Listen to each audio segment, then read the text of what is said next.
Olá pessoal, muito bom dia. Programa Cruzeiro em Letras no ar, iniciativa da Academia Cruzeirense de Letras.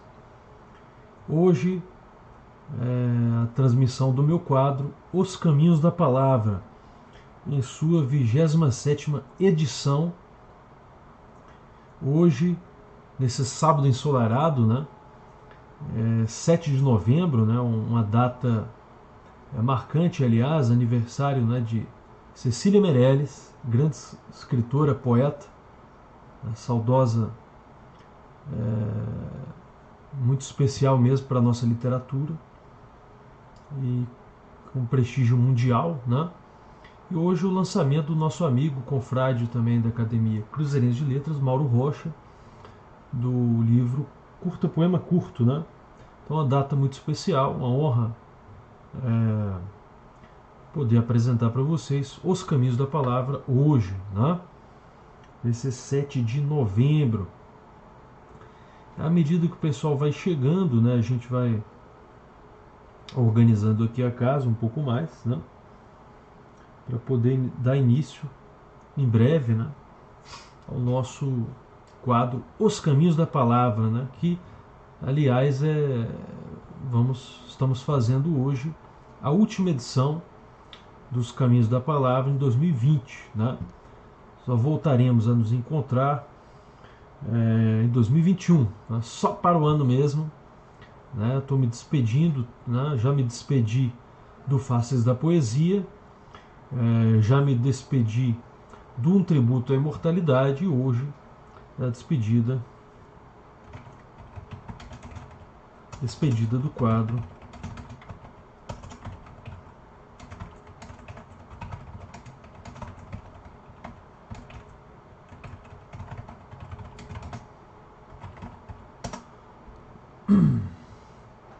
retornaremos, né, em 2020, né? Bom dia, Mauro, né? Saudações, nobre poeta, né? Uma data muito significativa, especial hoje, né? O aniversário de Cecília Meirelles, na verdade, saudosa poeta, escritora brasileira com prestígio mundial. E a grande honra, coincidência do seu lançamento, Mauro, Poema Curto. Hoje também, olha que bacana. Então, meus parabéns, nos encontraremos lá e com certeza será um dia muito especial, né? O dia já começou com sol, com calor, né? O sol ele traz uma atmosfera, não é? de júbilo, né? De enlevo, de alegria, né? Isso é muito bacana, né? Então, hoje, né? A despedida, né, dos Caminhos da Palavra nesse ano, né? Voltaremos a nos encontrar só em 2021. A última edição dos Caminhos da Palavra hoje, né? Cruzeiro em Letras, iniciativa da Academia Cruzeirense de Letras.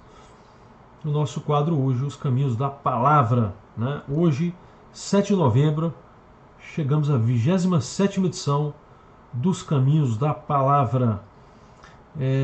Enquanto o pessoal não chega, eu vou, antes de dar início, eu vou colocar para rodar aqui na nossa vinheta, né, de divulgação.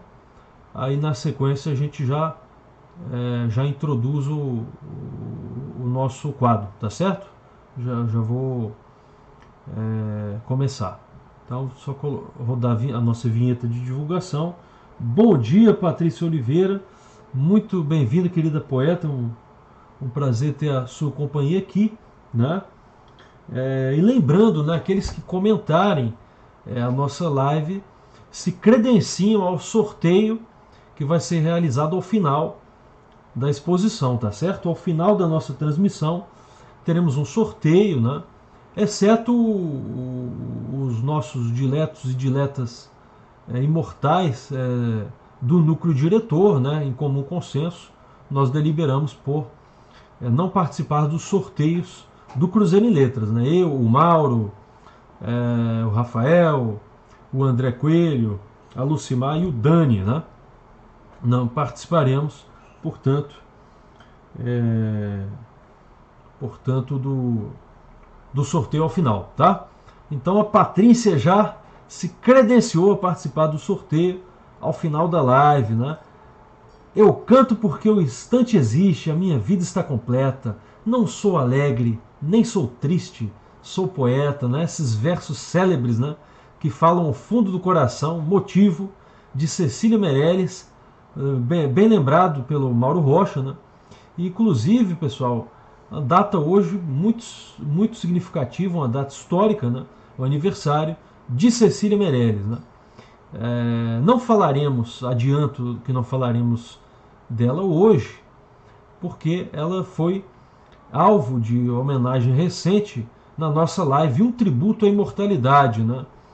Então, há poucas semanas fizemos uma homenagem com muito carinho. Mais tarde eu vou repostar, tá certo, nas nossas redes sociais, não é, como forma de enaltecer essa grande escritora nessa data em que se celebra o seu aniversário, tá? Então, sem mais delongas, Os Caminhos da Palavra está no ar, 27ª edição, dentro da programação do nosso Cruzeiro em Letras, né? Vamos rodar a vinheta de divulgação e, na sequência, começaremos.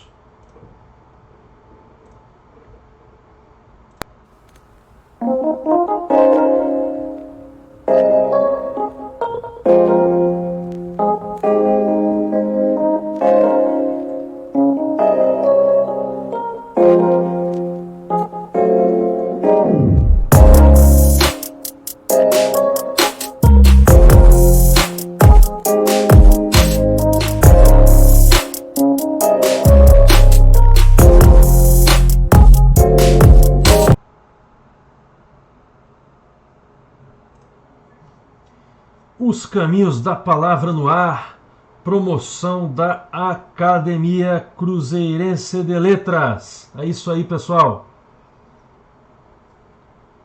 Começando, né? Essa é a arte de divulgação de hoje, tá certo? Créditos para o nosso querido amigo confrade imortal Mauro Rocha, né? Que eu sou um fã do Mauro nessa capacidade dele de artística mesmo, de criar, não é, artes visuais para promover as nossas ações da Academia Cruzeirense de Letras. É muito bacana isso, tá? E qual é a temática hoje, né? Qual será a temática hoje? Bom, agora eu apresento para vocês essa singelíssima arte de divulgação que foi feita por mim, bem amadora mesmo, mas espero que vocês gostem, que é a temática de hoje, né? Vamos falar da obra Um Experimento na Crítica Literária de C.S. Lewis. Quem conhece C.S. Lewis, né? Um autor importante, né? É um autor importante. Nós vamos falar logo mais. Então, essa é a temática de hoje. Vamos debater um pouco, né, um experimento na crítica literária de C.S. Lewis. Né? Saudações, grandes amigos estão conosco. O poeta Roberto Ferrari, presidente da CLASP em São Paulo, Academia de Ciências, Letras e Artes. O meu querido amigo dileto poeta Ismar Lemes, gestor do celeiro literário brasiliense.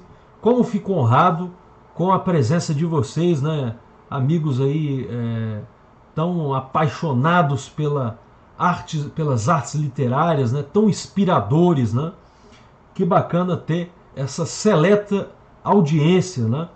Fico muito honrado, né? Espero, nem que seja um pouco, mas tenho certeza que vou fazer o máximo para corresponder à confiança de vocês, né? Ao carinho, retribuir o carinho de vocês, né? Sem mais delongas, os caminhos da palavra no ar, 27ª edição, dentro da programação do nosso Cruzeiro em Letras, da Academia Cruzeirense de Letras, ACL. Né? Então, meu abraço fraterno a todos que estão conosco, Mauro Rocha, Patrícia Oliveira, Ismar Lemes de Abreu, Roberto Ferrari e todos que estão nos assistindo. Né? Lembrando que a Patrícia, o Roberto e o Ismar já se credenciaram para o sorteio ao final da live. Né? O Mauro e os demais integrantes do núcleo diretor, né, uma decisão consensual nossa, não participamos desses sorteios. Né? Esses sorteios são para estreitar os laços com os nossos ouvintes, as nossas ouvintes, né? Mas o núcleo diretor não participa, né? E vamos fomentando a cultura juntos, meus amigos. Então, sem mais delongas, começando os Caminhos da Palavra, 27ª edição. Né? Então, a nossa proposta hoje é debater um pouco dessa obra muito especial, um experimento na crítica literária, editora Unesp, né? De São Paulo, tá? De C.S. Lewis, né? Clive Staples Lewis, esse é o nome completo desse grande autor. Tá? Vamos falar um pouquinho dele antes de dar início às nossas modestas considerações e apontamentos sobre a obra.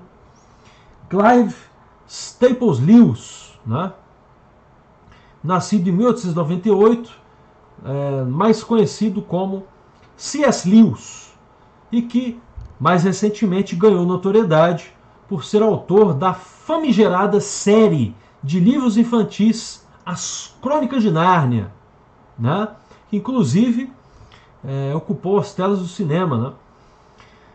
Né? C.S. Lewis ocupa assento privilegiado entre os maiores escritores na ficção e no romance. Né? Estamos falando de um saudoso escritor irlandês, nascido em Belfast, né? Em 29 de novembro de 1898. Ingressou na University College em Oxford no ano de 1916, com 18 anos de idade. Né? Em sua adolescência e juventude, o C.S. Lewis participou da agitação da Primeira Guerra Mundial e até foi convocado, pessoal, para servir no conflito, o que causou a interrupção de seus estudos por algum tempo. De outro lado, a experiência de conviver com a morte e o desespero de pessoas reais, né, lhe propiciaram agudas inquietações sobre o problema do mal e do sofrimento humano. Profundamente conturbado, o autor irlandês aproximou-se de um ateísmo prático e de um materialismo filosófico. Essa grande controvérsia, não é, a dúvida, a angústia, né, que é uma questão até de ordem filosófica, né? Se Deus existe, como pode haver tanta injustiça, fome e miséria no mundo? Então essa inquietação de ordem até filosófica, nós podemos encontrar O Problema do Sofrimento, obra de C.S. Lewis. Um outro dilema na vida do autor, né, foi a perda de sua mãe, Florence, ou Flora, né, por causa de um câncer, em 23 de agosto de 1908. Mais tarde, o Lewis também perde a esposa, em razão do câncer. Né? Então, duas perdas terríveis. Né? Os seus sentimentos, né, a forma como ele entendeu isso, podem ser vistos, né, na obra Surpreendido pela Alegria. Né? Então, uma pequena pausa para o café, para a gente também observar as interações. E também eu quero saber dos queridos amigos e amigas se o áudio está chegando com qualidade para vocês, vocês me escutam bem, né? O vídeo, as imagens, como é que está a nossa transmissão, pessoal? Dá um joinha para a gente, tá? Para cima, de preferência, para apoiar o amigo aqui. Se não tiver boa, dá um joinha para cima também, mas avisa que não tá boa que a gente tenta corrigir, tá certo? É isso aí. Carvalho Cida, muito bem-vinda, também se credenciando para o sorteio ao final, né? Muito bem-vinda, querida, obrigado. Tudo beleza, obrigado. Acho que foi o Mauro, né? O Mauro comentou aí pela academia, ou o André?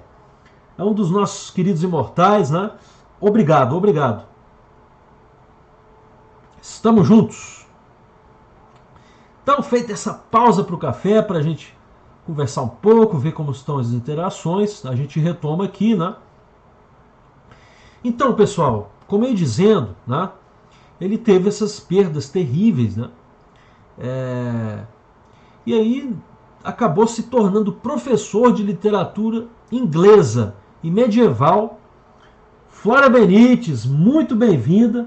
Agradeço a presença, não é, de poetas tão dedicados à arte, né? tão queridos, né? Poetas, poetisas.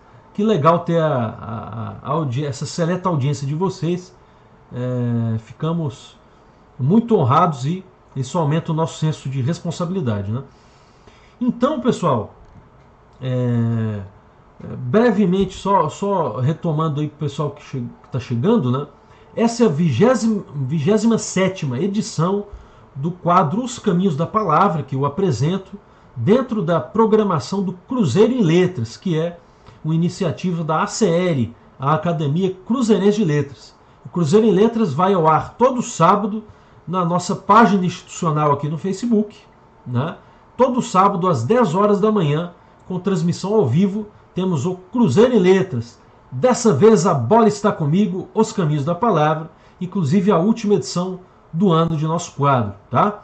Então estamos debatendo um pouco dessa obra, um experimento na crítica literária de Clive Staples Lewis, né? O C.S. Lewis, né? Que se tornou bastante conhecido, por exemplo, com As Crônicas de Nárnia. Tá?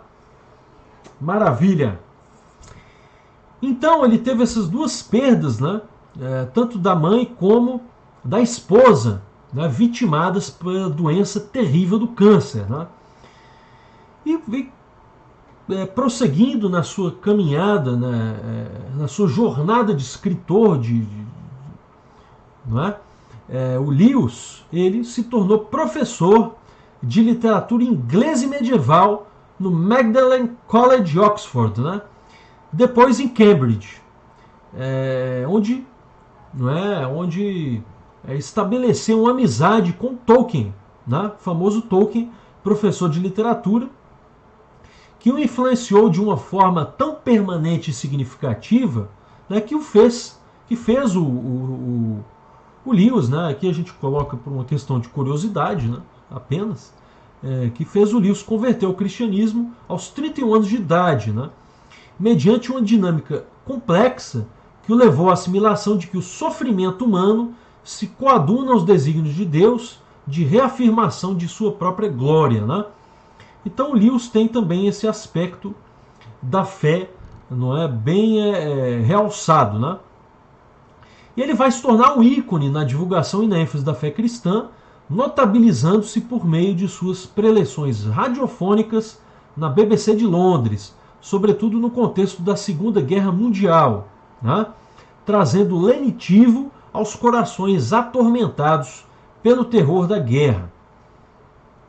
Então, feitas essas considerações que a gente julga de pertinentes para situar, não é, o autor, né? Que é importante, antes de falar da obra, a gente situar um pouco o autor dentro do contexto que ele viveu, das suas escolhas, predileções e tudo mais, né? Então agora a gente entra mesmo na apreciação, tá, da obra, um experimento na crítica literária de Clive Staples Lewis, mais conhecido, né, como C.S. Lewis, tá? Esse autor irlandês, né, nascido em Belfast, como nós falamos, né, em 29 de novembro de 1898. Então, na obra que estamos a nos debruçar, a apreciar, né, um experimento na crítica literária, o Lewis propõe, né, em apertadíssima síntese, né, que a experiência com a literatura é uma saga personalíssima, subjetiva.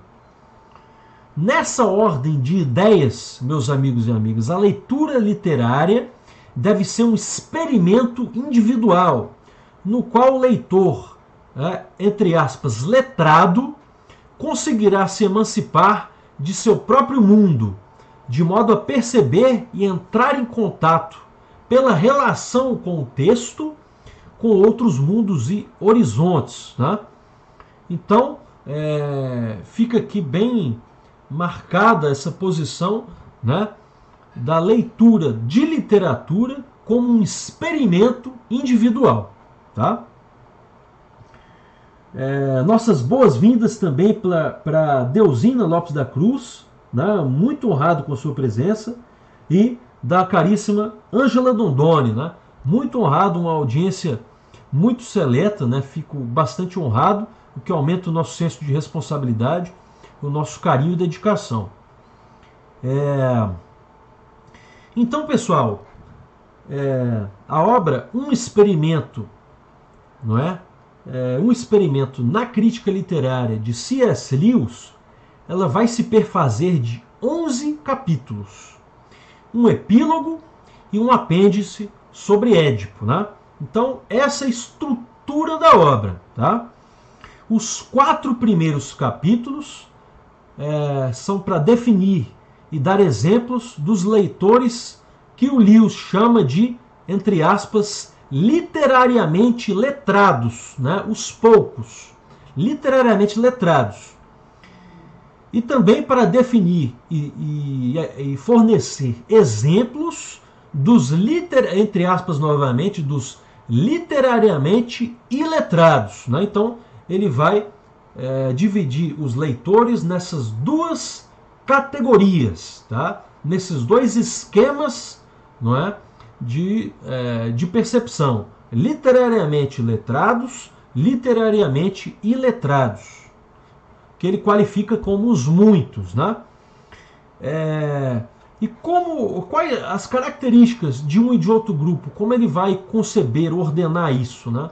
A partir de razões, critérios pragmáticos quanto ao tato do texto literário, tá?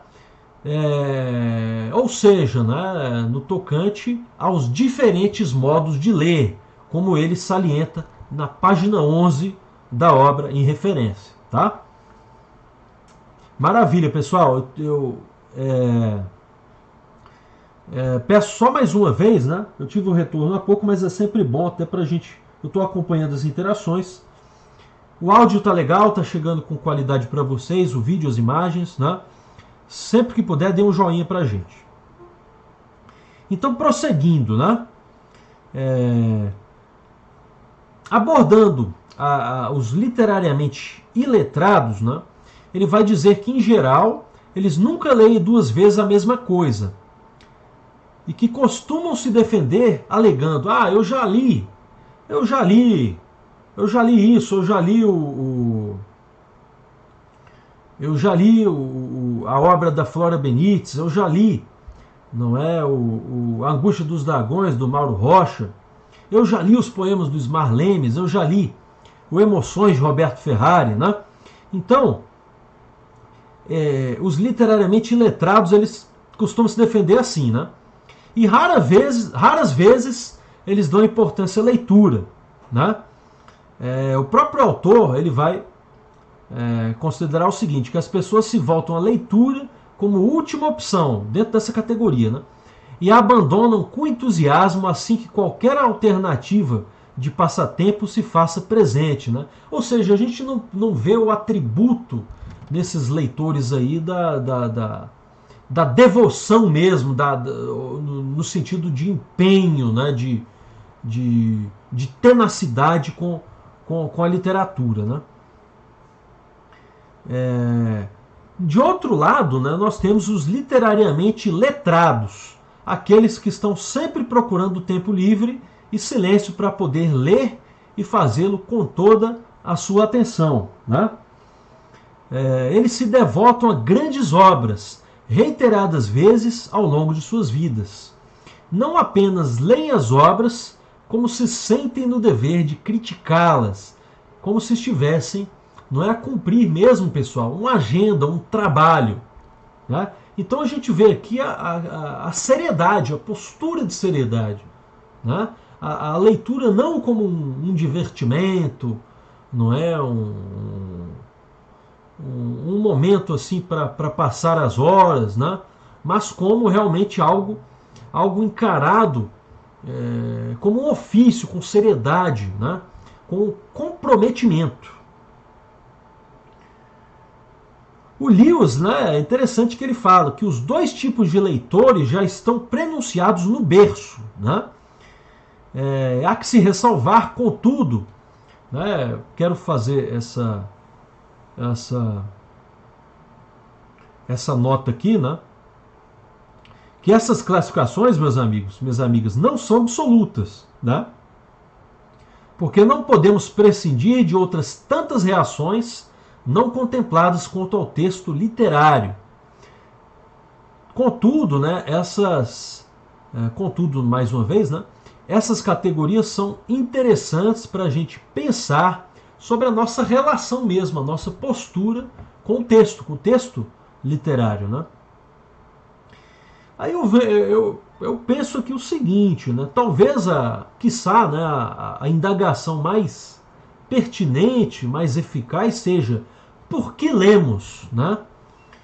E a resposta, essa resposta, ela vai estabelecer em alguma medida, né, as nossas expectativas e demandas no tocante à arte em geral e à literatura em particular. Por que lemos, né? Bom dia, querida Célia Guimarães, também nos prestigiando, né? Uma audiência aí que me deixa muito feliz e honrado, não é? Um abraço fraterno, um abraço poético aos amigos e amigas que estão conosco. Então essa pergunta lapidar, por que lemos, né? Para a gente mensurar um pouco quais as nossas expectativas, né? As demandas quanto às artes e à literatura. A obra de Lewis é notável, né? É notável que ela tem um foco primordial na literatura. Mas ela também vai preconizar que a leitura ela não é restrita à dimensão textual, né? A leitura também ela vai abarcar, né, o mundo em geral, incluindo o mundo artístico. No capítulo 3, por exemplo, pessoal, o Lewis sugere um encontro experimental com a música e as imagens. Em um dado momento ele insinua, com muita clareza, que a dinâmica entre o indivíduo e a obra de arte é perpassada pela entrega e pela contemplação. Esse trecho é bem interessante, né? Abre aspas. Devemos usar nossos olhos, devemos olhar e continuar olhando até que tenhamos visto com certeza o que ali está.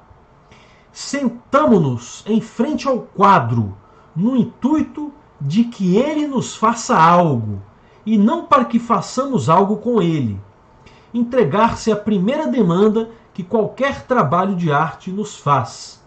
Olhar, escutar, receber, tirarmos a nós mesmos do caminho. Fecha aspas. Né?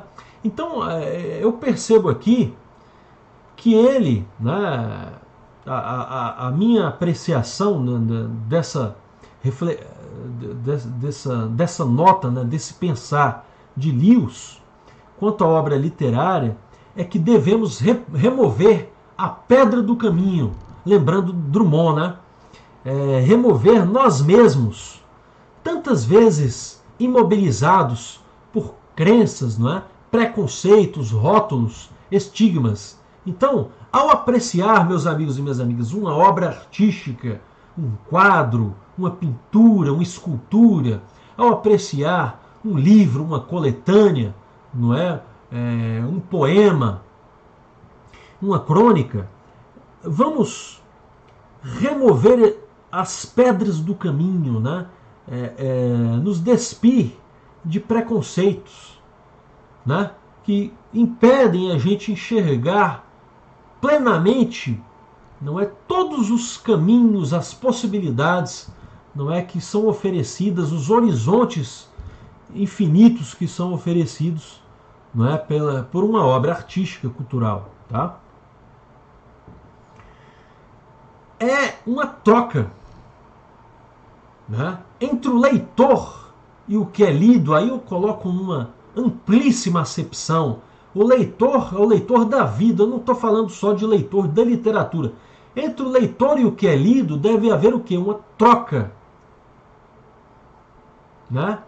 Uma troca de olhares, genuína, desinteressada, pura, né? Essa interação a ser pautada pelo afeto e singeleza, pela qual o leitor possa se deleitar com os frutos da beleza que estão impregnados no texto, na arte, na música, né? Não se trata de gostar ou não gostar, né? Esses adjetivos são falhos para aferir o real sentido da arte, né? O gosto não define qualidades. A questão é que por trás daquela obra pode haver algo de que eu precise, não em uma acepção utilitarista, né? Não numa acepção utilitarista de consumo, né? Mas numa acepção de fruição mesmo, de troca, né? De contemplação. Tá? Preciso ver porque ela está lá para ser vista, né? Não devo apenas ler com os olhos, mas devo ouvir o que a obra tem a dizer. Seja na música, na pintura ou na literatura, há sempre o algo a mais que está escondido e que espera ser percebido, né? Eu tenho um poema até, me lembrei agora dele, né? Hermenêutica, que ele fala justamente dessa relação, né? Entre o leitor e o que é lido, para a gente remover as pedras, os preconceitos. O texto sempre tem algo a dizer, né? Deixe que diga, que pense, que fale, não cale, né? A obra deseja falar somente, e aqui a gente acrescenta, dentro das nossas reflexões, a gente acrescenta, não é, a ideia, né? Contextualiza dentro das ideias de Lewis, né? Os leitores literariamente letrados, somente eles têm aptidão de ouvir a obra, de escutar, de ver a obra, nas nuances das cacofonias, aliterações e elipses de um texto, né? E Lewis vai concluir, abre aspas, como a primeira solicitação da pintura é olhe, a primeira solicitação da música é ouça. O compositor pode oferecer uma melodia que poderíamos assobiar, mas a questão não é se particularmente gostamos dessa melodia. Esperemos, prestemos atenção, vejamos o que ele vai fazer dessa melodia, né? Essas considerações estão na página 27 da obra Um Experimento na Crítica Literária, que estamos a comentar. Então, o grande problema de muitos leitores, né, especialmente com o advento das redes sociais, né, que tem muitos méritos, mas tem também atiçam, né, infelizmente, a preguiça, a pressa, a velocidade, né? O grande problema é isso, os leitores são afobados. Muitos leitores são assodados, afobados, né? Então se perde essa experiência da leitura, né, como realmente uma oportunidade de imersão, né? Porque eu já quero saber o final da história, né? Quantas vezes a gente vê aí leitores já querendo saber pormenores da história, o final, se fulano morre, enfim, né? Então, o próprio Lewis ele fala que os leitores literariamente iletrados, uma categoria criada por ele, como realçamos, né? Ele fala que esses leitores gostam de velocidade. Ele fala nesses exatos termos, né?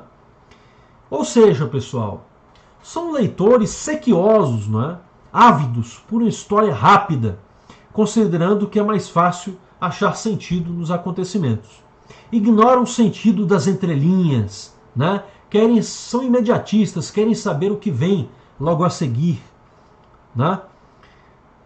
Costumam invocar palavras como lentas demais, enfadonhas, para condenar uma obra, né? O capítulo 4, a leitura dos literariamente iletrados, traz essa categoria, né? Então, alguns escritores e escritoras, por exemplo, né? Eu próprio, né? Eu procuro, né, com muita humildade e tal, a gente tem procurado crescer. Não me considero que estou chegando a uma categoria de leitor, de escritor mediano, né? Não mais do que isso, mas a gente lê bastante, procura escrever com frequência, né? E assim, sabidos aqueles que me conhecem que eu tenho uma inclinação, embora procure um estilo versátil, né? Falar de vários temas em várias linguagens e abordagens, eu tenho uma inclinação, um gosto pela vertente clássica, né? E escritores dessa linha, como por exemplo o nosso amigo Ismar Lemes, né, muitas vezes correm esse risco. Eu corro, o Ismar corre e outros escritores e escritoras, né, de ter a sua literatura rotulada, né? Enfadonho, ele vai falar da Grécia Antiga, vai falar de filosofia, né? Não, a gente tem que falar de coisas mais práticas, os problemas do mundo, não sei o quê. Então, isso é um pensamento próprio, data velha, como diz o mundo jurídico, né? Com todo respeito, eu penso assim. Isso é um pensamento próprio de leitores dessa categoria, literariamente iletrados, né? Que não tem tanto apreço, né, pela imersão da leitura e pela busca do conhecimento, tá? O Lewis fala que a maioria tem esse referido perfil, né? E eu concordo com ele, né? Em grande parte das pessoas a gente não vê o apreço pelo conhecimento, pela saga do conhecimento, né? Pela fruição. São assodados para buscar o sentido, o final da história, o significado, como se a obra tivesse obrigação de ser palpável, de dizer algo concreto, né? Que é o que Lewis chama de acontecimento, tá?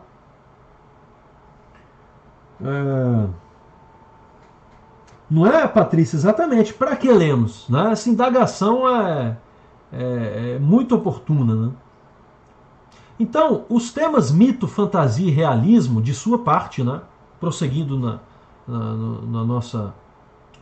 os nossos comentários da obra, os temas mito, fantasia e realismo são abordados nos capítulos 5 a 7.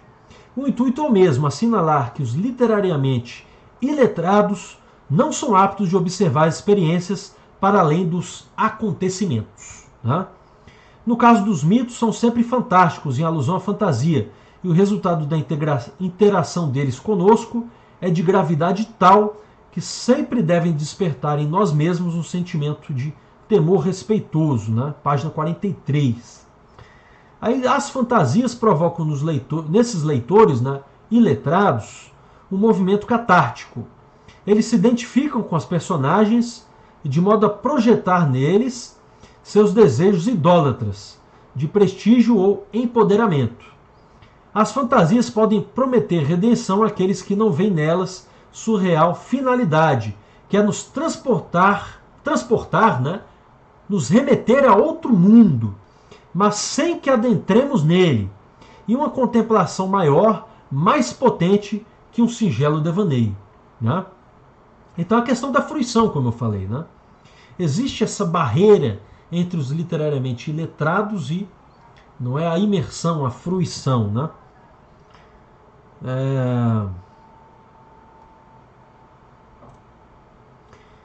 Agora, o realismo é importante, né? No sentido de desejar tornar palpável o que demonstra. As histórias devem ser vívidas e imagináveis, nitidamente imaginadas. Uma ficção é realista quando transmite algo de real e fiel à realidade. Eis o realismo de conteúdo, do qual Lewis faz derivar o necessário entendimento para uma crítica literária honesta e eficiente. Aqui ele já avança, pessoal, para um entendimento sobre o que seria um bom parâmetro de crítica literária. Tá? Então agora ele já vai avançar um pouquinho para essa abordagem. Tá?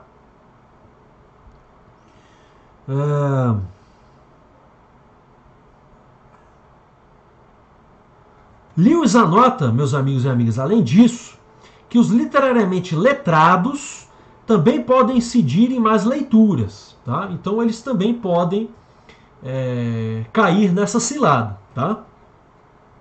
Este é o assunto do capítulo 8. São passíveis de confundir arte e vida, inserindo-as numa mesma dimensão, quando são apartadas. Né? É possível que tais leitores tratem a ficção como fonte de conhecimento e passem a se considerar cultos, conhecedores de conceitos e obras, chegando mesmo a pensar que as curiosidades estão se esgotando e que se está construindo um estilo de vida, uma filosofia de vida. Né? Elevar a literatura a um patamar de filosofia de vida é problemático para o autor que estamos comentando, o C.S. Lewis. Né? Porque ele vai entender o seguinte, que essa condição da literatura como filosofia de vida, ela privaria o leitor da verdadeira satisfação da literatura, né? Reduzindo-a a uma psicoterapia, uma religião ou uma filosofia. Tudo exceto um conjunto de arte, como deve ser. Nessa linha de raciocínio, né, o saudoso escritor irlandês oferece uma interessante sugestão. Abre aspas. Ao ler obras de imaginação, sugiro que deveríamos nos concentrar muito menos em modificar nossas opiniões, né? Embora isso, é claro, constitua por vezes seu efeito, do que adentrar plenamente nas opiniões e, portanto, também nas atitudes, nos sentimentos e na total experiência de outros homens. Né? Então aqui esse raciocínio eu acho fantástico, porque ele vai inserir a literatura, meus amigos e amigas, no conjunto da vida, né? Na cultura geral. A literatura como vivência. Né? Isso é muito interessante. Né? Esta é a ideia cerne, aliás, contida no capítulo 9. É necessário ver a obra literária com uma visão de conjunto, observa ele, entre as palavras e o conteúdo. O leitor literariamente iletrado não vê o conjunto. Ele lê apenas palavras, despreza o seu conteúdo e as interações. Para Lewis, a distinção entre conteúdo e palavras nos parece tamanha violência no que concerne à grande literatura. Né? Nossas boas-vindas também ao Léo Pagel e ao Israel Albuquerque. Muito grato por essa audiência seleta de amigos e amigas amantes da literatura e das artes. Né? Prosseguindo aqui, a poesia, meus amigos, ela está no capítulo 10 e a experiência no capítulo 11. O último capítulo, né, ao nosso viso, desponta como mais instigante e que recebe a maior ênfase na obra, porque é nele que a experiência literária se sobressai como uma realidade fantástica e por meio da qual Lewis concebe um sistema de leitura. Em primeiro lugar, porque o valor da literatura só encontra sentido quando o leitor de fato a conhece, né? Quando o leitor lê de verdade a obra.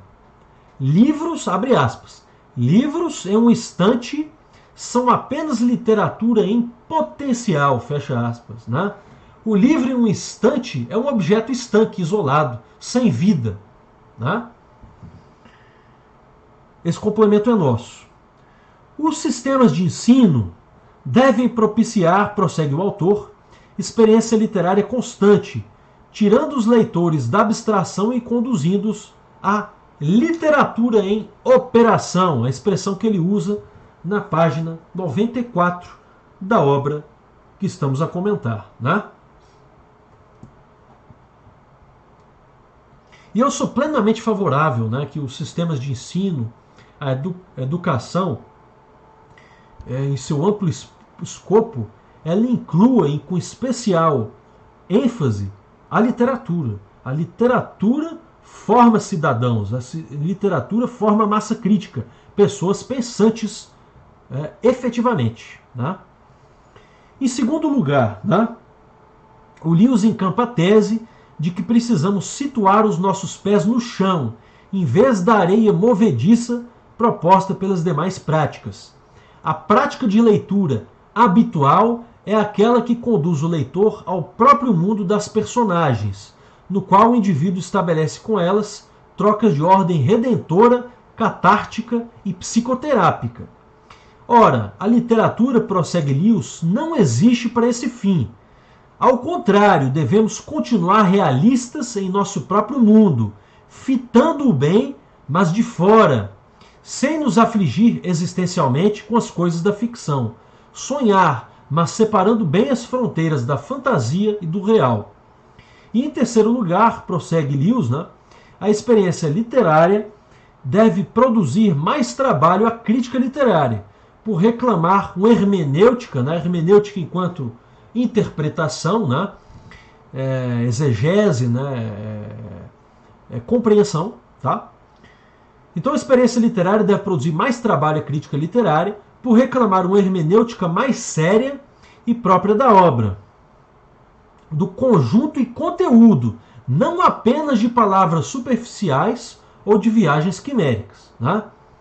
Então, meus amigos, essa obra, um experimento na crítica literária, né, apesar de ter sido escrita originalmente em 1961, é uma novidade ao nosso viso, no modo de se fazer crítica literária hoje. Né? Inclusive, os leitores vorazes devem examinar seu método de leitura e verificar, de acordo com Lewis, se merecem se intitular como literariamente letrados. Né? E aí, meus amigos, estamos chegando ao final, né? Daqui a pouco fazer o nosso sorteio. Então, para aprofundar essas nossas reflexões, eu quero citar as palavras constantes no epílogo da obra. O homem que se contenta em ser apenas ele mesmo e, portanto, ser menos, vive numa prisão. Meus próprios olhos não são suficientes para mim. Verei por meio dos olhos dos outros. A realidade, mesmo vista por meio dos olhos de muitos, não é suficiente. Verei o que os outros inventaram, até mesmo os olhos de toda a humanidade não são o bastante. Lamento que os animais não possam escrever livros. Ficaria contente em saber que face tem as coisas para os olhos de um rato ou de uma abelha. Ainda mais contente ficaria em perceber um mundo olfativo impregnado com todas as informações e emoções que contém para um cão. Página 120 da obra que estamos apreciando, né? Um experimento na crítica literária. Que citação maravilhosa, inspiradora, né? E vamos prosseguir, estamos chegando ao final, né? A experiência literária é remédio para curar a individualidade, sem contudo anulá-la, defende Lewis, por meio do olhar do outro, desnudado em sua obra literária, né? Reflito dessa forma, né? Percebo dessa forma que podemos usufruir com precisão da nossa própria individualidade, sem convertê-la no outro. A perspectiva do indivíduo é mantida, ela subsiste, mas ele é convidado a experimentar o outro. A leitura é isso, é uma experiência nesse aspecto, pessoal. Uma experiência personalíssima, no sentido de você ter a chance de experimentar o outro, um outro olhar sobre a vida, um outro olhar sobre as emoções, um outro olhar sobre os conflitos humanos, né? E nós, portanto, meus amigos e amigas, escritores, né, amantes da escrita, não podemos nos furtar a leitura dessa obra de Lewis para nos conscientizarmos o quanto podemos evoluir em criatividade e potência imaginativa, o quanto é válido e enriquecedor visitar o mundo pelo olhar de outros e assim enxergar o real sob múltiplos matizes e enfoques. Afinal, há realidades fantásticas que nos circundam, as quais podem expandir nossa compreensão e pensamento sobre nós mesmos e sobre o mundo que nós ocupamos, né? E aqui, efetivamente agora, chegando ao final, né, da nossa obra, as minhas considerações, né? Lewis, pessoal, ele nos faz perceber que o objeto da literatura é a própria condição humana, de modo que o crítico literário não pode se satisfazer em ser um mero intérprete de textos, um especialista em análise literária a partir de regrinhas catequéticas, mas buscar incansavelmente o diálogo com a complexidade da vida, com as tradições e seu conjunto de experiências no processo histórico que formam a grandeza da cultura, capacidade simbólica do ser humano para se expressar e dar sentido à própria vida. Seguir, ora, uma única escola literária ou vertente de linguagem significa confinar, encarcerar a sensibilidade e inteligência a limites bem tacanhos, né? É isso, meus amigos. Espero que vocês tenham apreciado a edição de hoje, Os Caminhos da Palavra, 27ª edição, né? No programa da série Cruzeiro em Letras. Os Caminhos da Palavra se despede de 2020. Espero que tenham gostado das nossas reflexões sobre obras e autores, né? Que trazem a nós as suas perspectivas, né? Nesse esforço da gente poder desenvolver a nossa capacidade, não é? de compreender o mundo através da literatura, da escrita e de dialogar com a vida, né? Espero que tenham gostado. Esse é o escopo do nosso Os Caminhos da Palavra. E chegamos ao final, né? O grande finale, o sorteio, o momento agora de sorteio, né? Então, meus amigos, como que a gente vai fazer, né? Eu vou contabilizar aqui e eu peço que vocês, por gentileza, acompanhem. Eu vou contabilizar agora os comentários da nossa live, tá? Eu vou contabilizar os comentários, que a partir dos comentários, pessoal, que a gente vai fazer o sorteio. Todos que comentaram, exceto o núcleo diretor, né, e o núcleo mais ativo da ACL, né, por consenso, nós não participamos do sorteio. Né? O sorteio é uma forma de interação, de difusão da arte, né, e de estreitar laços com os nossos parceiros e parceiras. Então, o núcleo diretor e o núcleo mais ativo da ACL, eu, Mauro Rocha, Rafael, André, Dani, Lucimar, etc., não participamos do sorteio, tá? Então vamos lá. Primeiro comentário dentro desse critério, tá, pessoal? Muito obrigado pelo carinho de todos e todas, Ismar, Flória Benites, Roberto Ferrari, todos que estão nos assistindo, todas sintam-se abraçados, pessoal. Né? Então, primeiro comentário, número 1, dentro desse critério, Patrícia Oliveira. 2, Roberto Ferrari.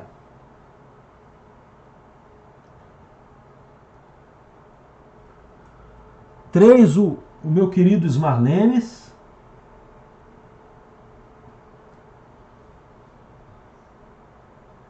4, Carvalho Cida.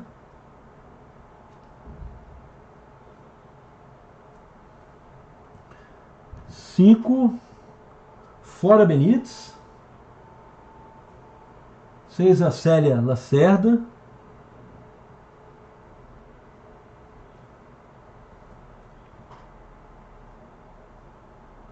5, o Israel, salvo engano, finalizamos então com o Israel Albuquerque, da Academia de Cabo Frio, não é isso, meu querido? Albuquerque. Maravilha. Então, temos 3 prêmios e 7 postulantes. É isso aí. Então, ó, eu vou cortar aqui, já fiz os apontamentos para a gente fazer o sorteio. São 7 postulantes para 3 prêmios. Quais são os prêmios, pessoal? 2 flâmulas poéticas, que são brindes da Academia Cruzeirense de Letras, confeccionados pelo nosso amigo e confrade, vice-presidente André Coelho. Tá? Então nós temos 2 flâmulas poéticas e um brinde, os três itens, promoção da Academia Cruzeirense de Letras, tá? 2 flâmulas poéticas e um chaveiro. Um chaveirinho. A flâmula não tem aqui para mostrar, mas é um trabalho maravilhoso. Tenho certeza. Aqui o chaveirinho, olha que bacana, não é? Que capricho, né? Com muito carinho para vocês, tá?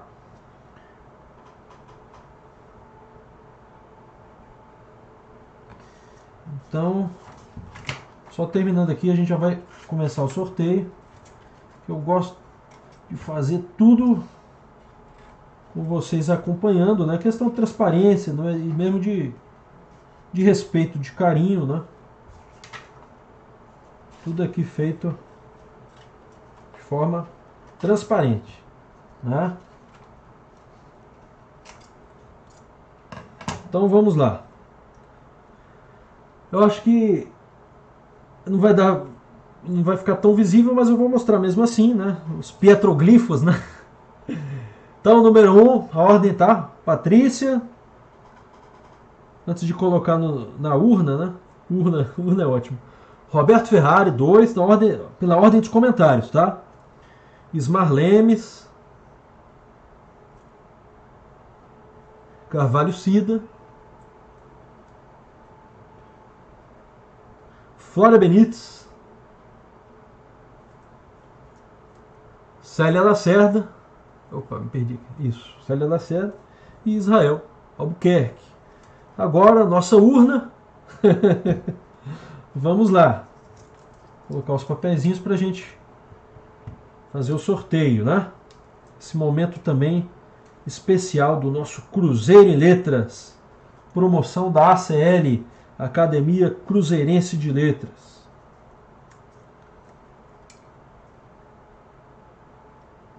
Os Caminhos da Palavra, 27ª edição, despedindo de 2020, com esse sorteio bacana, feito com muito carinho para vocês. Então vamos lá, agora oficialmente vamos começar, tá?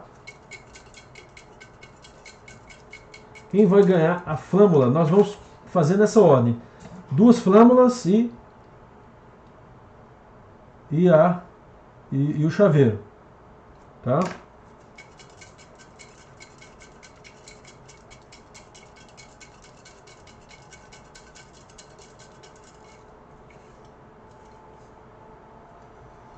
Vamos lá, quem foi sortudo ou sortuda? Célia Lacerda! Parabéns, minha amiga carioca, né? Minha amiga da Academia de Iguaba Grande, não é isso? No Rio de Janeiro. Muito bacana, meus parabéns, né? A Célia, eu fico feliz pela Célia ter sido contemplada, né? Então,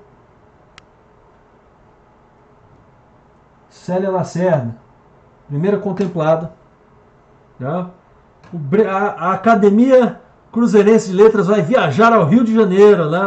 Vamos levar esse brinde ao Rio de Janeiro, é isso aí, bacana.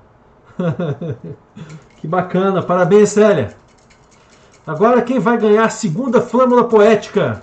Tchananã, vamos ver. Quem será o sortudo ou a sortuda?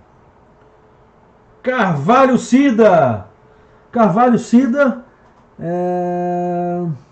Não estou lembrando da querida amiga, né? Me perdoe. Peço que se apresente, tá bom? Se estiver nos acompanhando, se apresente a Carvalho Cida.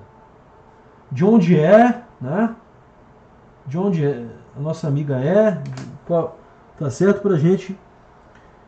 Tá, claro, a gente vai divulgar tudo isso direitinho. Vou marcar vocês para que possam encaminhar seus dados postais no privado. Eu vou marcar vocês. Vocês sabem como eu sou bem sistemático com essas coisas, né?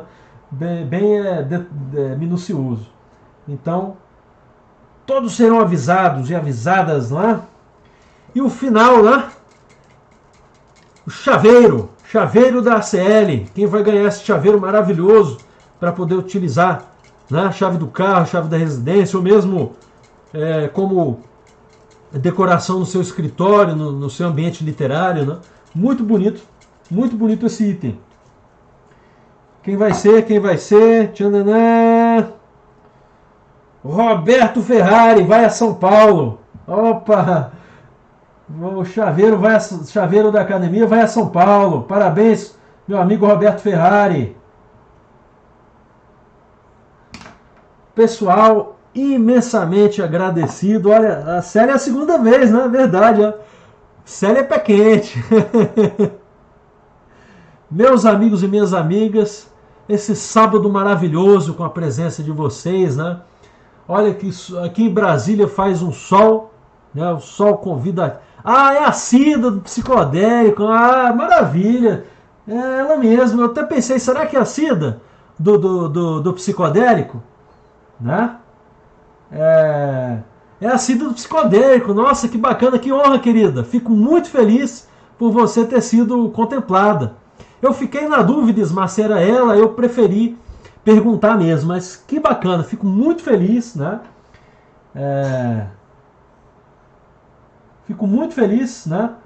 Em agraciar essa querida incentivadora também das artes, da literatura, Cida. Parabéns, né? Parabéns, Cida, parabéns, Célia, parabéns, Roberto, né? É a literatura, né? O amor ao conhecimento nos unindo, nos aproximando. Que felicidade! Então vamos aproveitar, é sábado, é fim de semana, né? É aniversário de Cecília Meirelles. Vamos poetizar, soltar as nossas poesias, libertá-las do confinamento, né? Esse sábado é o sábado da poesia, é o sábado de Cecília Meirelles, é o sábado também do lançamento do nosso confrade e amigo Mauro Rocha. lança hoje Curta Poema Curto no São Paulo, né? Aqui em Brasília, na Paneteria São Paulo, que fica na região do Cruzeiro. Então, parabéns mais uma vez ao Mauro. Iremos estar presentes no lançamento, né, do amigo, que vai obedecer, né, nós sabemos, todas as medidas de distanciamento social, de proteção, né? Então, parabéns mais uma vez e até mais tarde, Mauro Rocha. Parabéns a todos nós, aos sorteados, a todos vocês que incentivam, né, a busca do conhecimento, que é pelo conhecimento que virá a cura da humanidade, de todas as doenças que nos assolam, entre as principais, a ignorância, a falta de amor, né? E é isso. Obrigado, gente. Parabéns a todos e a todas, né? Vamos comemorar com Cecília Meirelles o seu nascimento, data de nascimento, né? Com muita poesia. Vamos comemorar, prestigiar quem puder, o lançamento do Mauro, né? Curta Poema Curto na Paneteria São Paulo.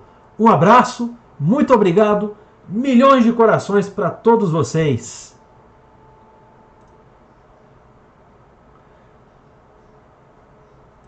E essa foi, pessoal, portanto, a última edição desse ano dos Caminhos da Palavra, dentro da programação do Cruzeiro em Letras, 27ª edição. Retornaremos, eu, Pietro Costa, em 2021, com os Caminhos da Palavra, né? Retornaremos, tá bom? Muito obrigado, espero que tenham gostado. Curta Cecília Meirelles, curta Mauro Rocha, curta poesia, curta a vida. É isso aí, grande Mauro. Um abraço a todos vocês. Obrigado, Flora, Célia, Ismar, Roberto Ferrari, né? Patrícia, Ângela Dodoni, todos e todas que nos assistiram, Israel, Léo Pagel, né? E a Deusina também. Obrigado, gente. Valeu mesmo. Aqui os nossos contatos, né? Sempre aberto, de braços abertos, né? Aquele abraço sempre aberto aos amigos e amigas, né? Para parcerias, para a gente poder disseminar literatura, conhecimento, né? E elevar a nossa humanidade, né?